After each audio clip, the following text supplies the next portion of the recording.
Okay student, देखो आज 12th class chemistry में अपनी इलेक्ट्रोकेमिस्ट्री को ही हम आगे बढ़ा रहे हैं।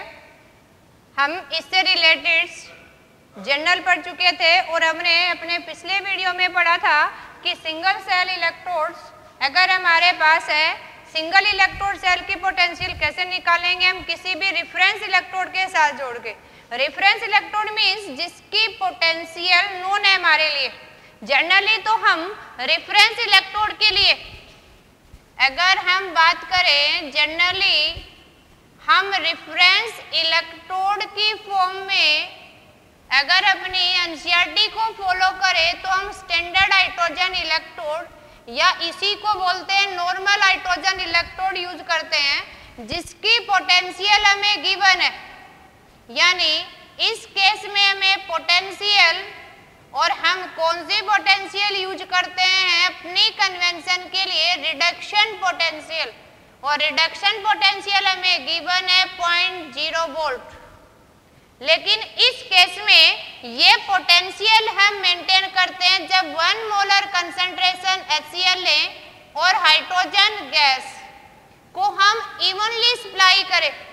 लेकिन 1 मोलर कंसंट्रेशन मेंटेन करना आसान नहीं है, क्योंकि जैसे ही हाइड्रोजन का ऑक्सीडेशन होगा ये हमें 2H आयन में कन्वर्ट हो जाता है और जैसे ही सॉल्यूशन में H आयन की कंसंट्रेशन बढ़ेगी तो मोलरिटी चेंज हो जाएगी। तो हम यूनिट कंसंट्रेशन को मेंटेन करना डिफिकल्ट हो जाता है। लेकिन हमने याद रखना स्टैंडर्ड हाइड्रोजन इलेक्ट्रोड को ही। लेकिन अगर हमसे कंसेप्चुअल क्वेश्चन पूछ ले कि इससे अच्छा कौन सा है तो हम यूज करते हैं कैलोमल इलेक्ट्रोड्स। ये ध्यान रखना है, कैलोमल इलेक्ट्रोड्स के अंदर हम क्या यूज करते हैं, KCl किसी स्ट्रॉन्ग इलेक्ट्रोलाइट की कंसंट्रेशन को मेंटेन करते हैं। हम गिवन कंसंट्रेशन पे सेल वोल्टेज हमें गिवन होती है उसी को यूज कर लेते हैं। तो इससे अच्छी कौन सी है, कैलोमल इलेक्ट्रोड है। मरकरी के साथ हम कपल कर देते हैं प्लेटिनम और बाकी मेटल को यूज करके। तो ये हमने याद रखना है। इसके अलावा कैलोमल भी एक स्टैंडर्ड इलेक्ट्रोड है और ये हाइड्रोजन इलेक्ट्रोड से अच्छा है क्योंकि इसके अंदर हम किसी भी सॉलिड इलेक्ट्रोलाइट की कंसंट्रेशन यूज करते हैं और उसकी कंसंट्रेशन को हमारे लिए मेंटेन रखना क्या होता है, आसान होता है। तो हम आगे देखो आज पढ़ने जा रहे हैं इलेक्ट्रोकेमिस्ट्री से रिलेटेड हम पढ़ेंगे cell potential.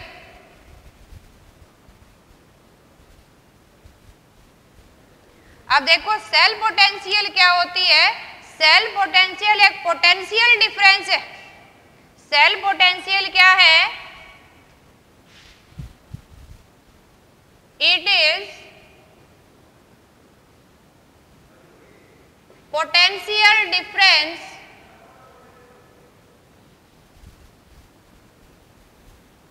Of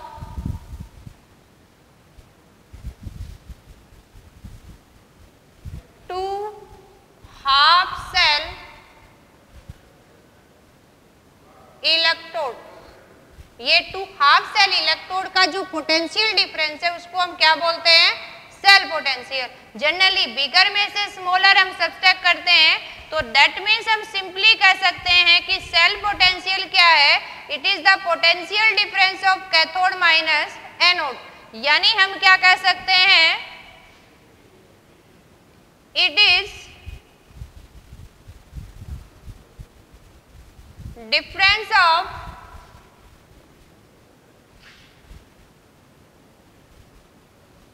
cathode reduction potential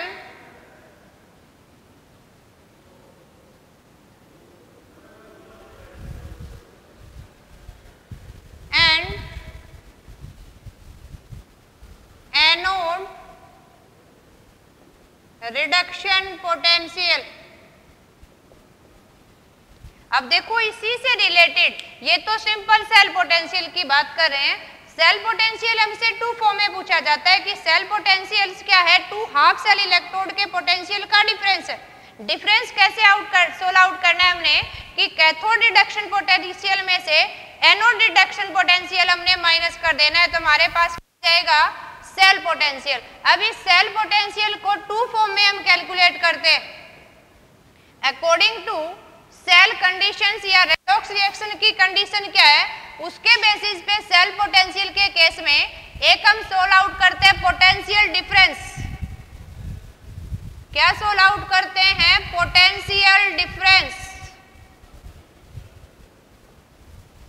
एक हमसे पूछा जाता है कि ईएमएफ ऑफ सेल निकालो।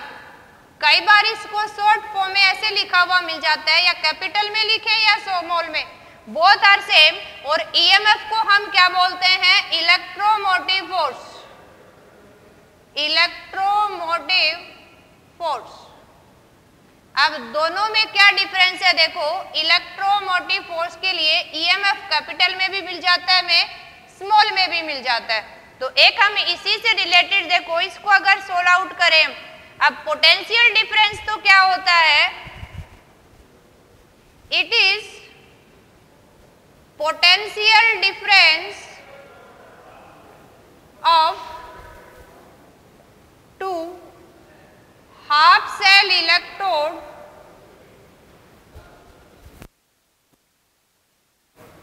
Any conditions of reactions.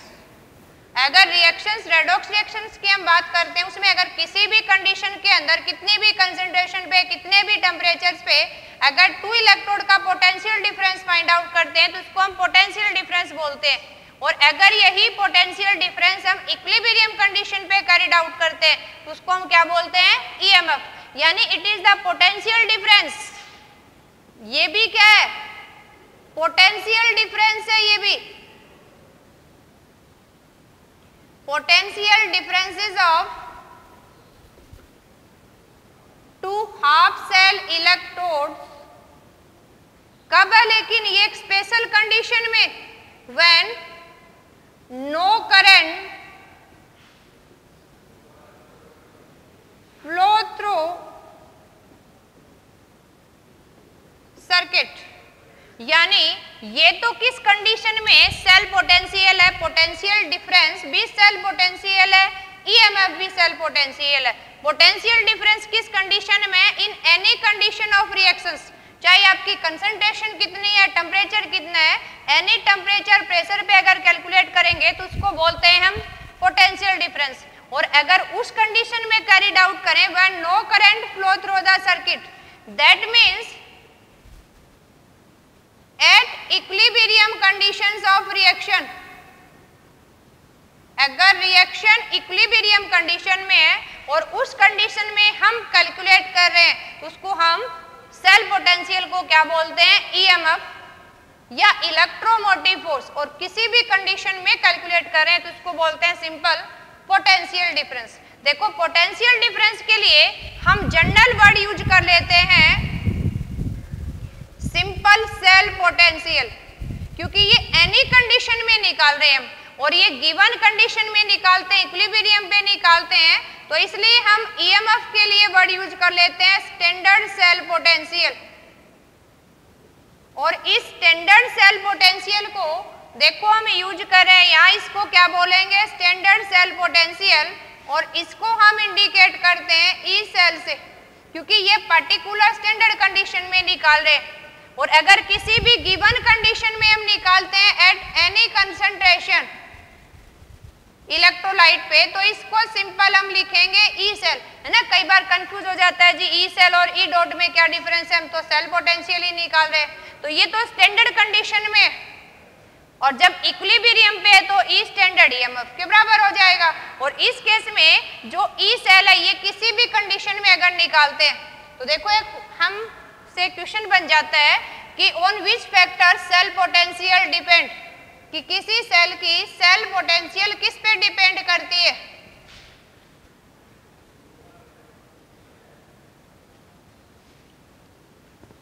यानी हमसे पूछें factors on which value of EMF depend, कि वैल्यू ऑफ ईएमएफ किस पे डिपेंड करती है, कौन कौन से फैक्टर इसको इफेक्ट करते हैं। तो फर्स्ट वन तो क्या इफेक्ट करता है कि आपने किस मेटल की इलेक्ट्रोड यूज की, यानी नेचर ऑफ इलेक्ट्रोड्स किस पे डिपेंड करेगा, ये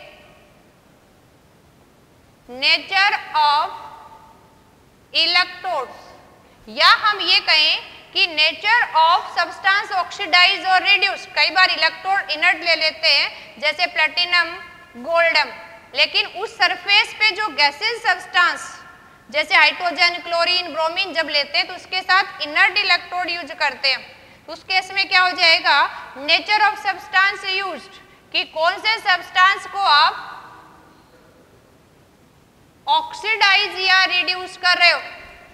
इसी के साथ नेक्स्ट वन कौन सा फैक्टर डिपेंड करेगा कि उस इलेक्ट्रोड को आपने कितनी कंसंट्रेशन के सॉल्यूशन में रखा है, यानी concentration of electrolyte in which electrode is placed. तो सेकंड फैक्टर कौन सा डिपेंड करेगा, ये कंसंट्रेशन ऑफ इलेक्ट्रोलाइट, कि इलेक्ट्रोलाइट आपने कौन सा यूज किया, उस सॉल्यूशंस में उसकी कंसंट्रेशन कितनी है। कंसंट्रेशन भी किसको इफेक्ट करेगी, ईएमएफ ऑफ सेल या इलेक्ट्रोड पोटेंशियल्स ऑफ ए, जो आपकी सेल पोटेंशियल है उसको इफेक्ट करेगी क्या, कंसंट्रेशंस भी और नेचर भी। और थर्ड वन फैक्टर्स यहां जो इफेक्ट करता है दैट इज टेम्परेचर, कि किस टेम्परेचर पे आप रिएक्शन को कैरीड आउट कर रहे हो। अगर इस केस में हम ये कहें यानी सेल पोटेंशियल है, वो सेल पोटेंशियल किस किस फैक्टर पे डिपेंड करेगी, यानी cell potential depend upon the nature of electrode या सब्सटेंस दैट इज ऑक्सीडाइज्ड और रिड्यूस्ड। कौन सा सब्सटेंस लेना है हमने, जो सब्सटेंस ऑक्सीडाइज्ड हो रहा है या रिड्यूस्ड हो रहा है, वो कौन सा केमिकल हमने यूज किया उसके नेचर पे डिपेंड करेगी। कंसंट्रेशन ऑफ इलेक्ट्रोलाइट, यानी आपने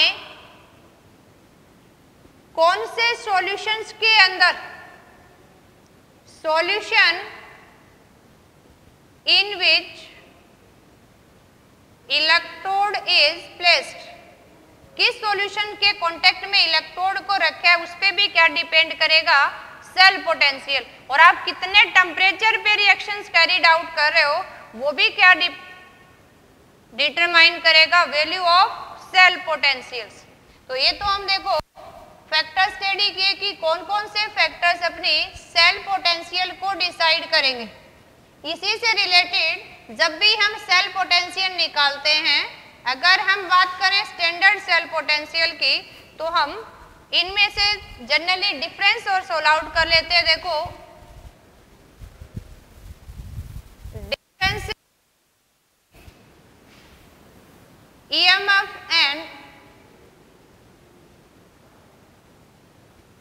पोटेंशियल डिफरेंस। अब देखो ईएमएफ और पोटेंशियल डिफरेंस में क्या डिफरेंस है।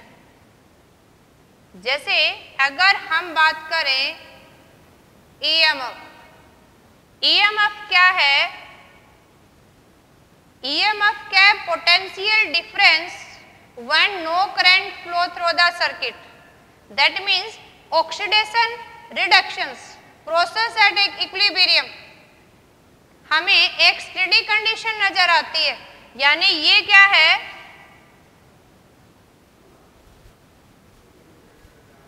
Cell potential when no current flow through circuit. अगर सर्किट के थ्रू करंट फ्लो नहीं कर रहा है तो हमको उसको ईएमएफ बोलेंगे। ये कंडीशंस कब की है, ईएमएफ, यानी जब करंट फ्लो नहीं कर रहा है, लेकिन इसको हम मेजर किससे करते हैं,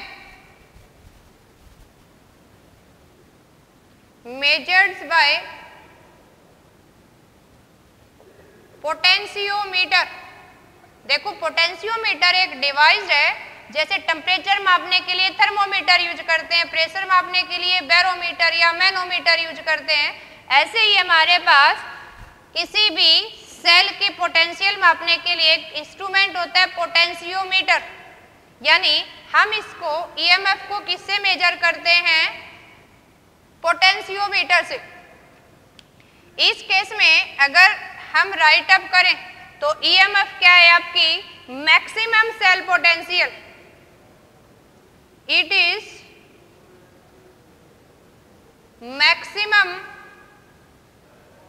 वैल्यू ऑफ ए सेल, किसी भी सेल की ये मैक्सिमम वैल्यू है। इसी के साथ अगर मैक्सिमम वैल्यू है तो क्या इंडिकेट करती है?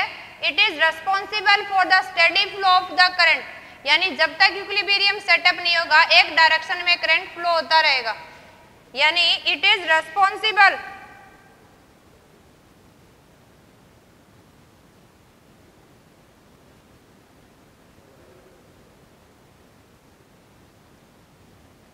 Steady flow of current.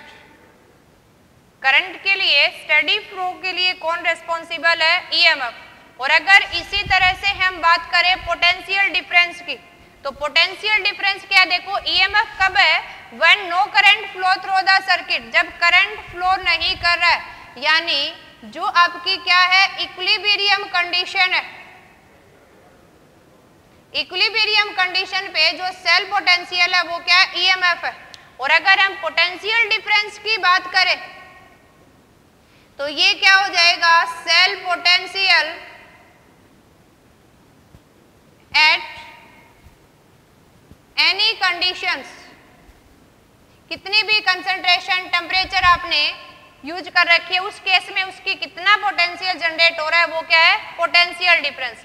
ये पोटेंशियोमीटर से मेजर किया जाता है, लेकिन पोटेंशियो डिफरेंस जो हमारा है potential difference can be measures by any voltmeter, can be measures by voltmeter. इसको सिंपल वोल्टामीटर जो अपनी लेबोरेटरी में भी हमारे पास है उससे सिंपल मेजर अप कर सकते हैं। पोटेंशियोमीटर हाईली लेबोरेटरीज के अंदर होते हैं जिसमें स्टैंडर्ड कंडीशन में किसी गिवन कंसंट्रेशन पे उस इलेक्ट्रोलाइट को प्लेस करके उसकी पोटेंशियल फाइंड आउट करते हैं।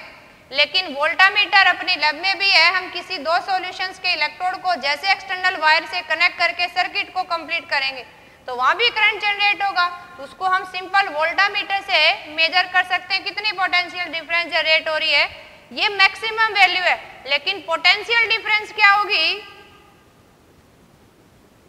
It's value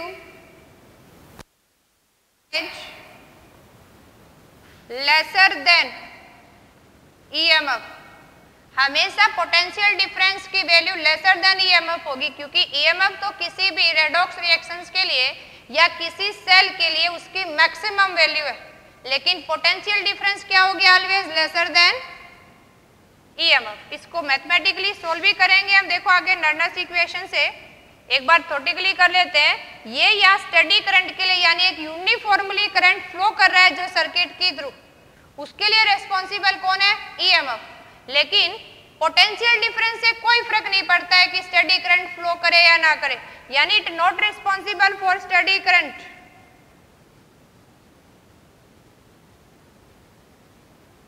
Not responsible for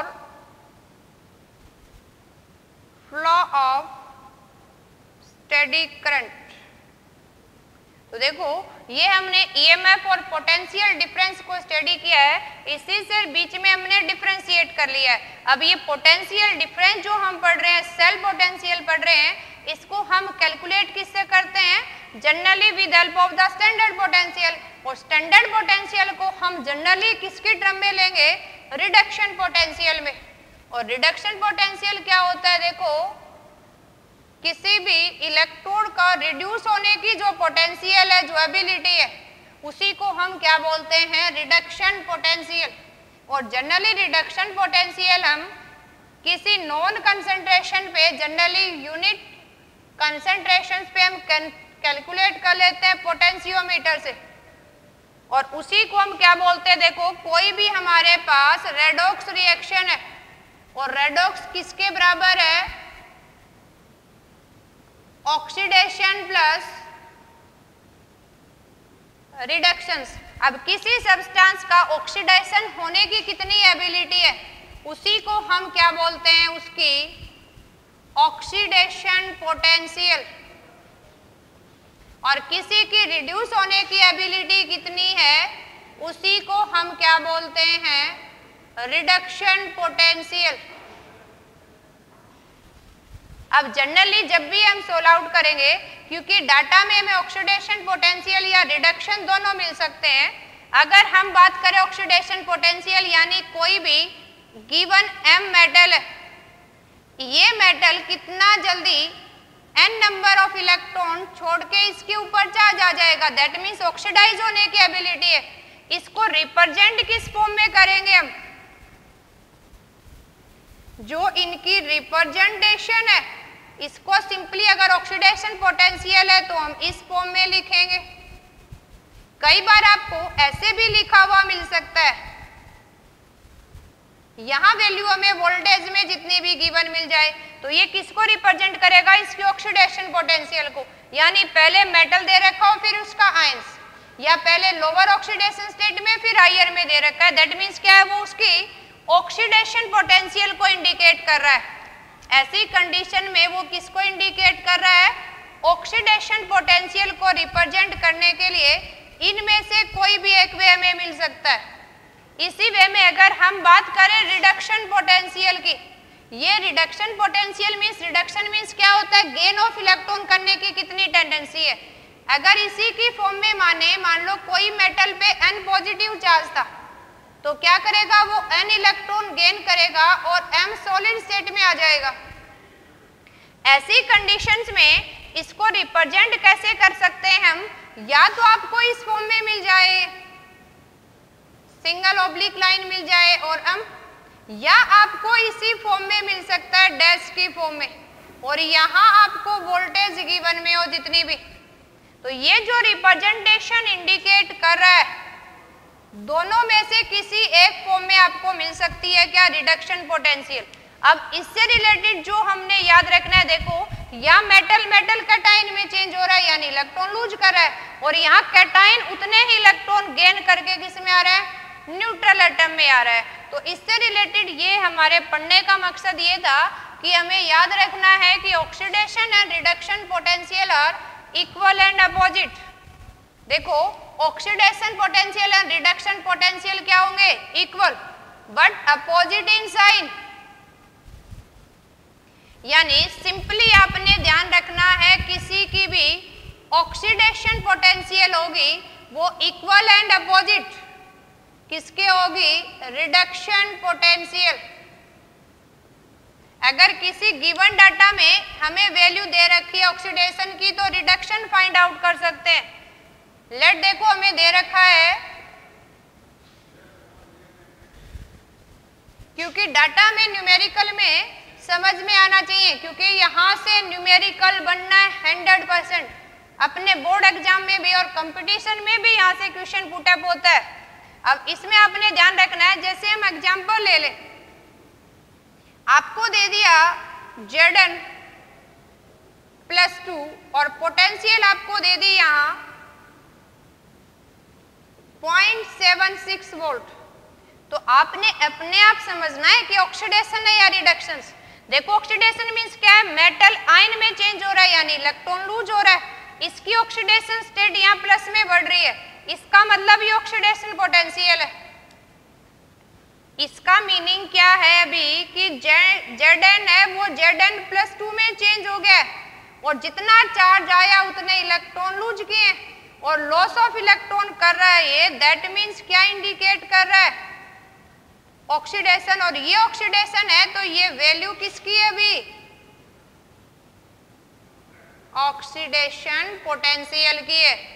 हमसे पूछ ले फाइंड इट्स रिडक्शन पोटेंशियल, तो हमें याद रखना oxidation potential are equal and opposite to reduction potential. तो हम राइट अप कर सकते हैं कि इसकी रिडक्शन पोटेंशियल कितनी हो जाएगी, इसकी रिडक्शन पोटेंशियल कितनी हो जाएगी, यानी जब Zn+2 Zn में चेंज हो जाएगा तो आपने सिर्फ क्या करना है, साइन चेंज करना है, वैल्यू रिमेन सेम। यानी अगर ये प्लस 0.76 वोल्ट था तो हम क्या राइट कर देंगे यहाँ माइनस 0.76 वोल्ट। तो आप इजीली किसी भी इलेक्ट्रोड के लिए फाइंड आउट कर सकते हैं। देखो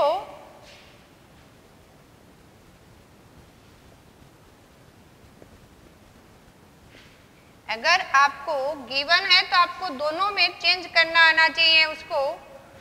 जैसे आपकी दे रखी है रिडक्शन पोटेंशियल इस फॉर्म में, और ये रिडक्शन पोटेंशियल की आपको वैल्यू दे दी अभी 3.5, तो आप इसकी ऑक्सीडेशन भी फाइंड आउट कर सकते हैं, यानी lithium 1 change into lithium plus, तो क्या करेंगे हम प्लस 3.05 हो जाएगी। इसी तरह से अगर आपको दे रखा है अभी ये चेंज इनटू F2 और ये देखो माइनस से 0 में आ रहा है, दैट मीन्स क्या हो रहा है, ये लूज ऑफ इलेक्ट्रॉन कर रहा है। और यहां अगर इसकी वैल्यू आपको गिवन मिल जाए माइनस 2.87 वोल्ट, तो हम इसकी रिडक्शन पोटेंशियल भी कैलकुलेट कर सकते हैं, यानी F21 चेंज इनटू F-2, और ये क्या हो जाएगी माइनस 2.87 वोल्ट। यानी हमने याद रखना है कि oxidation and reduction are equal and opposite. अब डाटा में हमने मेनली यूज कौन सा करना है, रिडक्शन पोटेंशियल को। आपको गिवन ऑक्सीडेशन भी मिल सकता है और रिडक्शन भी मिल सकता है, हमने अपने आप उसको क्या करना है सोल्व आउट करना है और आपको पहचानना है। ओके स्टूडेंट, नेक्स्ट हम करेंगे अपने नेक्स्ट वीडियो के अंदर और हम पढ़ेंगे इलेक्ट्रोकेमिकल सीरीज जिसमें हमने इसको स्टडी करना है। Okay, thank you.